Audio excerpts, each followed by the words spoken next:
Anong problema mo, Scarlett? Bakit parang balisa ka? Mom, natanggal ako sa trabaho. Ano? Ano na naman ba ang ginawa mo, Scarlett? Tumingin ka nga sa akin kapag kinakausap kita. Hoy, Ma'am, tama na. Hindi ka nakakatulong eh. kapag hindi mo sinabi sa akin kung anong nangyari, hindi tayo aalis dito.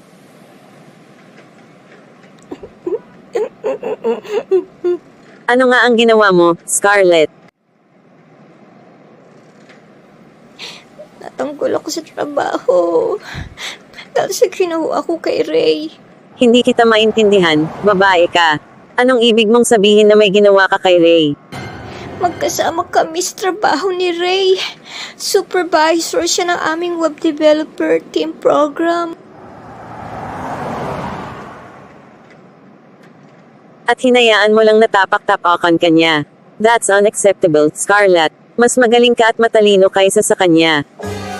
Sinabi mo pa, iyan ang dahilan kung bakit ko sinabutahe ang proyekto niya. Gusto kong makita ng boss namin na nagkamali siya sa pagpili kay Ray. Ha, tama lang ang ginawa mo. Susuportahan kita, dear. Karibal ko rin ang nanay niya noong nasa high school pa kami. Like mother, like daughter.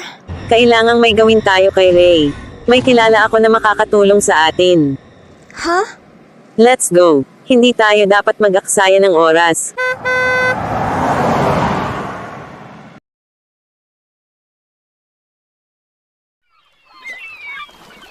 Emily, ikaw ba iyan? Ang tagal din nating hindi nagkita. Oh, Emily, hindi ako makapaniwala na ikaw nga iyan.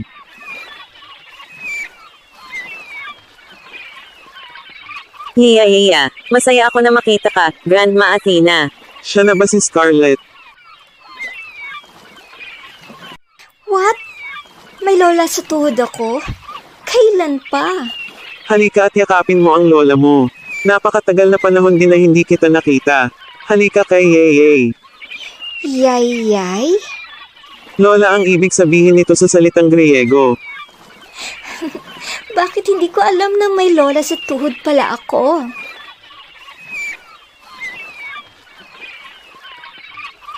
Masyado kang mausisa. Pumasok na tayo sa bahay para makakain at makapagpahinga kayo. Mom, ano ba talaga ang pinaplano mo? Ano ba ang ginagawa natin dito sa house ni great grandma? Hindi kita magets, you know? Saka ko na ipapaliwanag sa iyo ang lahat. Pumasok na tayo sa loob ng bahay. Gutom na ako at napagod ako sa pagmamaneho. Okay, Mom. I trust you. That's my girl. Tayo na sa loob.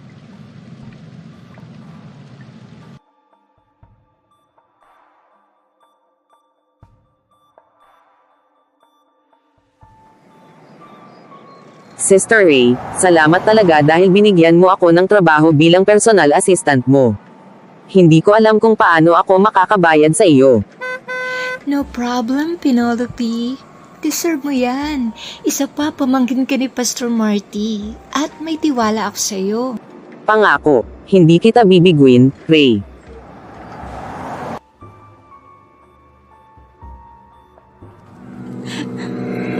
Nasaan tayo? Great grandma. Nakakatakot naman ang lugar na to. Pumasok na tayo sa loob. Maraming bagay akong gustong sabihin sa'yo. Oh my goodness. Bakit ba tayo nandito? Relax, dear. Sasabihin namin sa iyo ang lahat ng gusto mong malaman. Halika na.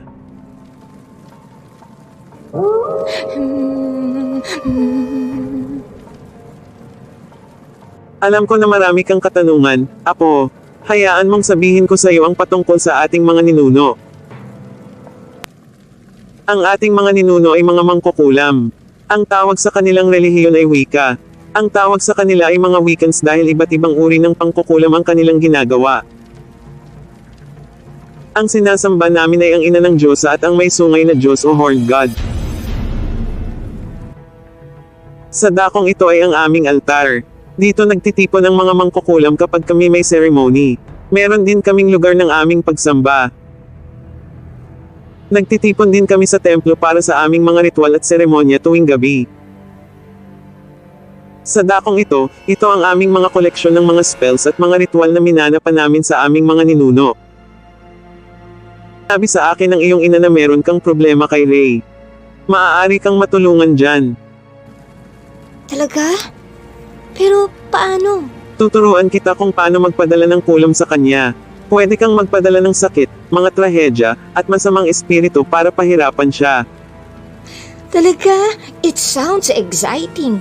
Gusto kong matuto, Great Grandma.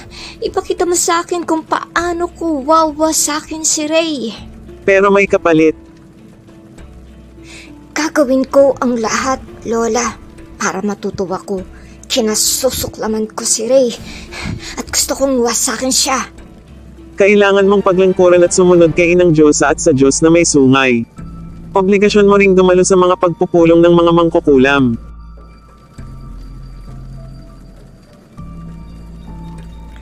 Lola Tina, sinasabi mo ba na kailangan kong ibenta ang aking kaluluwa sa Diablo?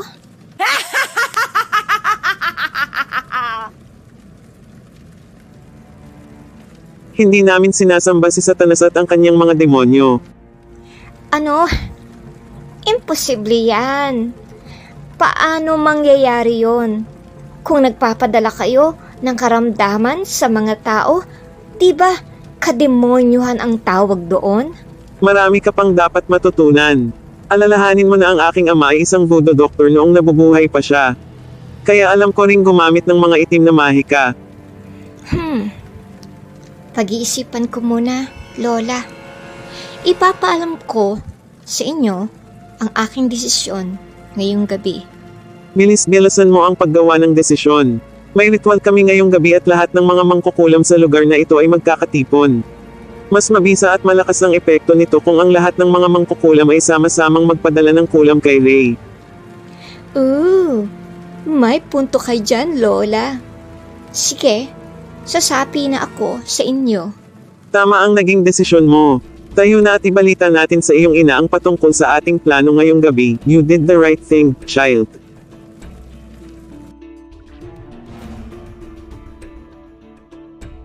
Pastor Marty, nag-enjoy ako sa teaching ninyo ngayong gabi. Oh, nagagalak akong marinig yan, Ray. Huwag mong kalilimutan na may mga panauhin tayo ngayong Sabado. Please, come. Muntik ko nang makalimutan. Punta ka, Ray. Isama mo ang mga magulang mo. Titignan ko muna ang schedule ko para malaman ko kung available ako sa Sabado. Sinasabi ko sa'yo, Ray. Huwag na huwag kang di pupunta sa isang ito.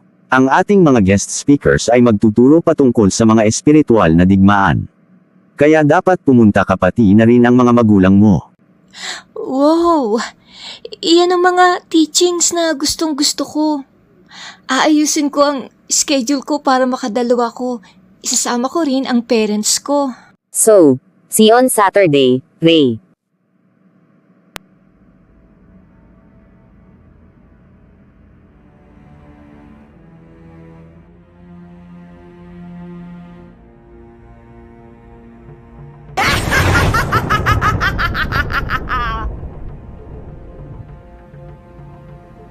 Ngayon, ang gabing mararamdaman mo ang lupit ng aking paghiganti, Ray.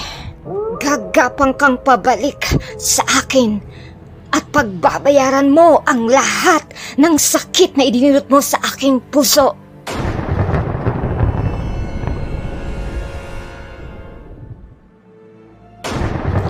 Espiritong nagpapahirap, pumunta ka ngayon sa bahay ni Ray ngayong gabi. Humayo ka na, espiritu ng bangungot at masamang espiritu. Pahirapan ninyo siya ngayon din. Alis na, gawin ninyo ang pinag-uutos ko. Ngayon na!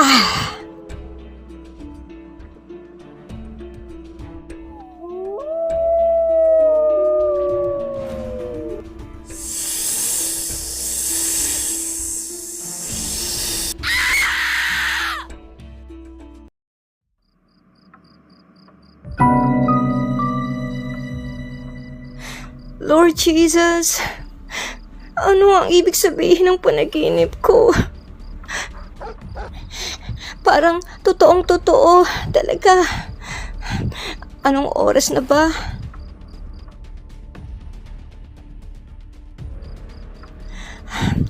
Alas 3 ng umaga. Kaya pala, ito ang oras ng masasamang espiritu. Maraming espiritu ang gumagala-gala sa ganitong oras. Penelope, anong nangyayari? Ray, napanaginipan kita.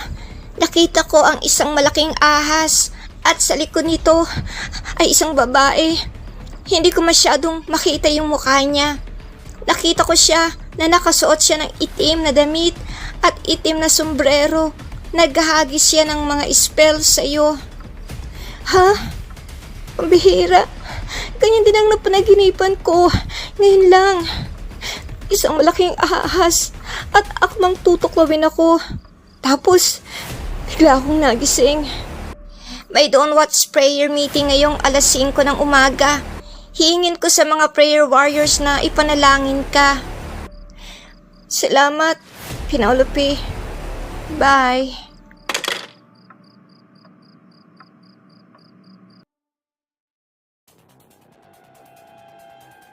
Ayos ka lang ba, Ray?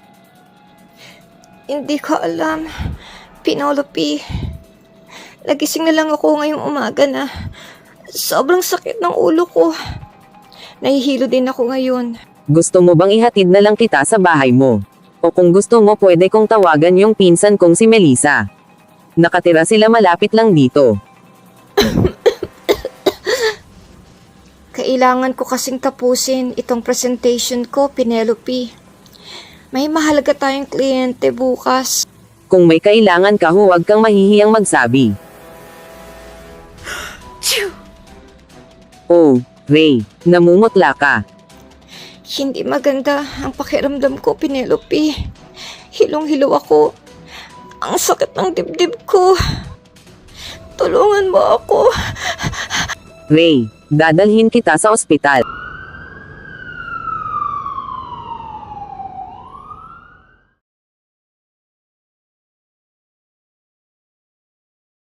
Miss Penelope. Stable na ang kaibigan mong si Ray, kailangan niya ng CT scan sa kanyang ulo. May reklamo siya dahil sa matinding pananakit ng kanyang ulo, at pananakit ng kanyang kaliwang balikat at braso. Thank you so much, Dr. Drake. Tatawagan ko yung parents ni Ray para ipaalam sa kanila ang kanyang sitwasyon. Tatawagan ka agad ng aking nurse kapag nakuha na namin ang resulta ng CT scan. Meron ka pa bang kailangan, Ray? Madadaanan ko ang kondo mo at pwede kong kunin ang mga kailangan mo. Napakabuti mo sa akin, Penelope. Huwag ka na mag-abala pa. Papunta dito ang parents ko. Okay, see you tomorrow. Come in. Scarlett? Anong ginagawa mo dito? Andito lang naman ako sa neighborhood at narinig ko rin na nandito ka sa ospital. Kaya dumaan ako dito para kumustahin ka, friend. Thanks for your concern, but I'm doing good. Wala akong nakikitang masama, Ray. Besides, friends pa rin naman tayo, diba? Oh, I'm so sorry. Hindi ko alam na may bisita ka pala, Ray. Oh, no worries. I'm leaving. See you, Ray. Bakit ganyan ang itsura mo? Hindi ko alam, Ray. Pamilyar sa akin ang Scarlett na iyon. Nakita ko na siya.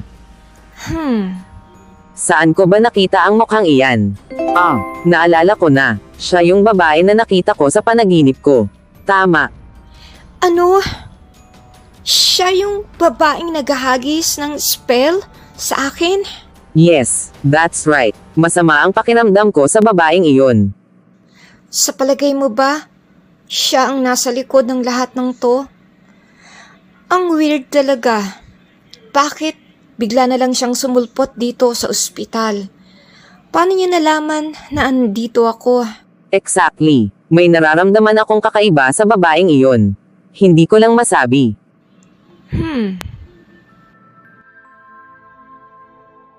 Miss Ray, are you okay? Dr. Drake, ang sakit ng braso ko.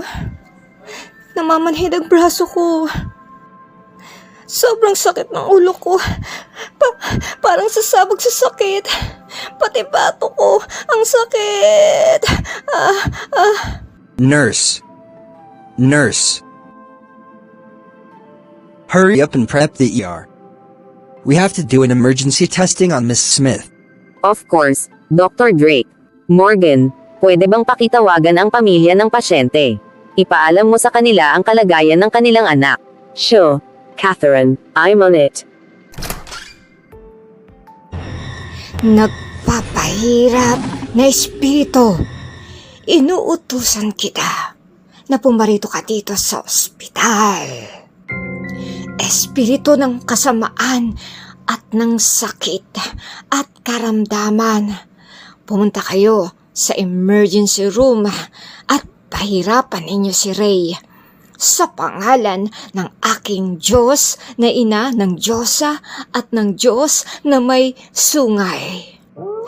Punuin ninyo ang kwartong ito ng kasamaan at lahat ng uri ng sakit at karamdaman.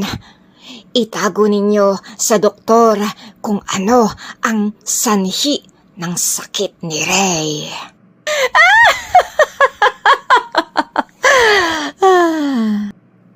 Sweet dream, my friend Ray.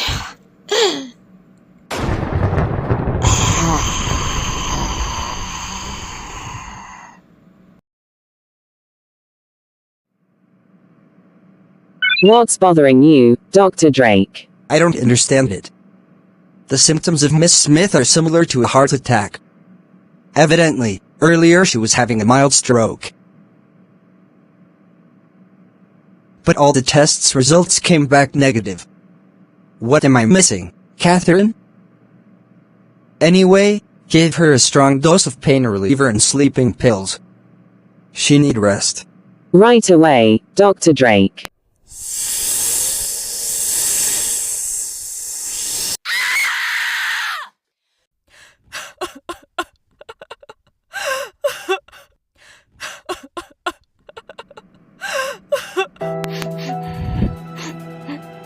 Ray, sweetheart, anong problema? Ma'am, binangungot na naman ako. Isang malaking ahas ang nakita ko. At tutukuin niya ako. Pupunta dito mamaya ang dad mo. Sasanduan niya si Pastor Marty at si Reverend Bryce. Ipagpe-pray ka nila. Ma'am, pagod na ako. Hindi ako makatulog sa gabi. Pakiramdam ko na may nagmamasid sa akin. Natatakot ako. Don't worry, sweetheart. Ang mga prayer warriors ay nananalangin at nag-aayuno para sa iyong kagalingan. Kami rin ng dad mo ay palaging nananalangin para sa iyo. Sa tulong ng ating makapangyarihang Diyos, gagaling ka din. Ma'am, salamat. Lagi mo akong sinasamahan. I love you, Mom. We love you too, sweetheart.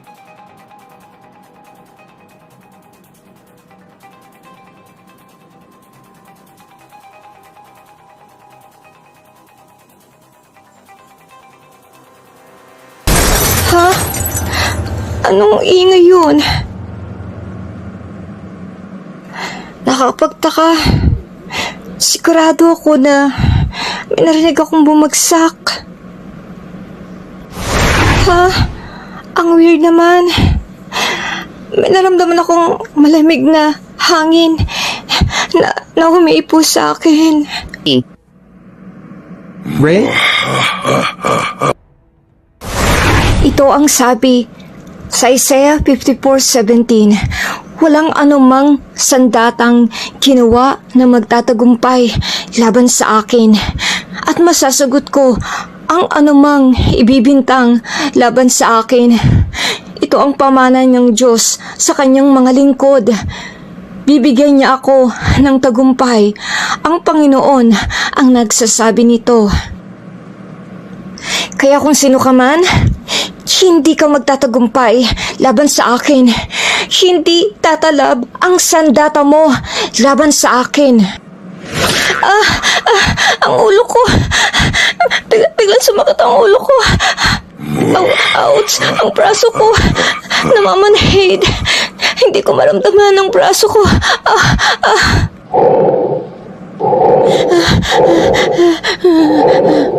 Sa pangalan ni Jesus na aking Panginoon, lumayas ka. Bumalik ka sa pinanggalingan mo sa pangalan ni Jesus.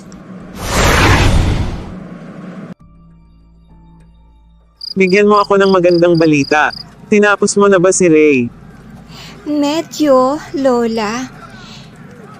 Nagpadala ako ng espiritu ng karamdaman para sa kanya. At siya ay palaging may nararamdamang sakit.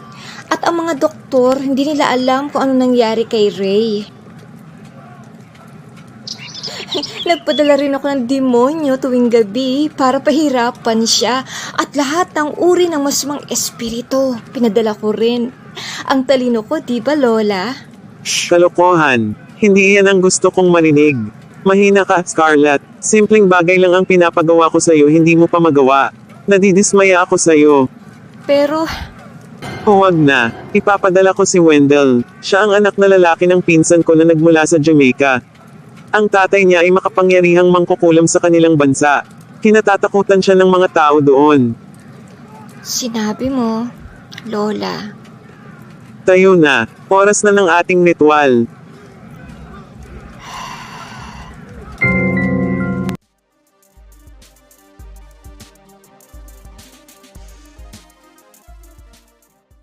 Natutuwa ako dahil nakalabas ka na ng ospital. Ang mahal ma-confine sa private hospital. Oo nga, mabuti na lang magpapadala si Dr. Drake ng nurse mula sa ospital para mag-alaga sa akin. Kailangan pa nila akong bantayan. That's good para makapagpahinga ka. Oh, may kumakatok. Ayan na yata yung nurse galing sa ospital. Pasok! Hello, my name is Del. Ako yung nurse na ipinadala ng ospital.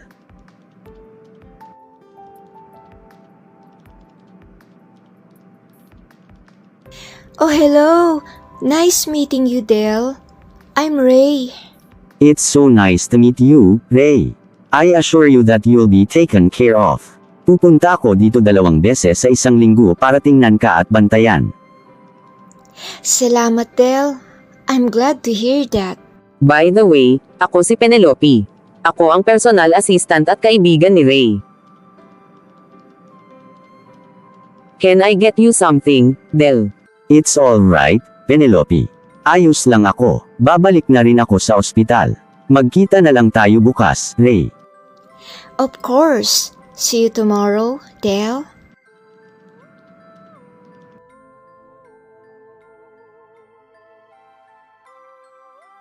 Nakapasok na ako. Tatawagan kita bukas para balitaan ka. Bye!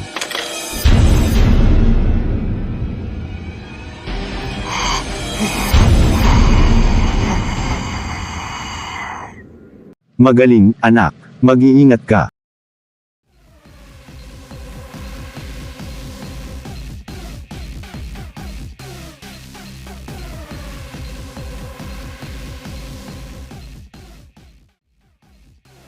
Youth on the Rock. Jesus is the rock for young people and old alike.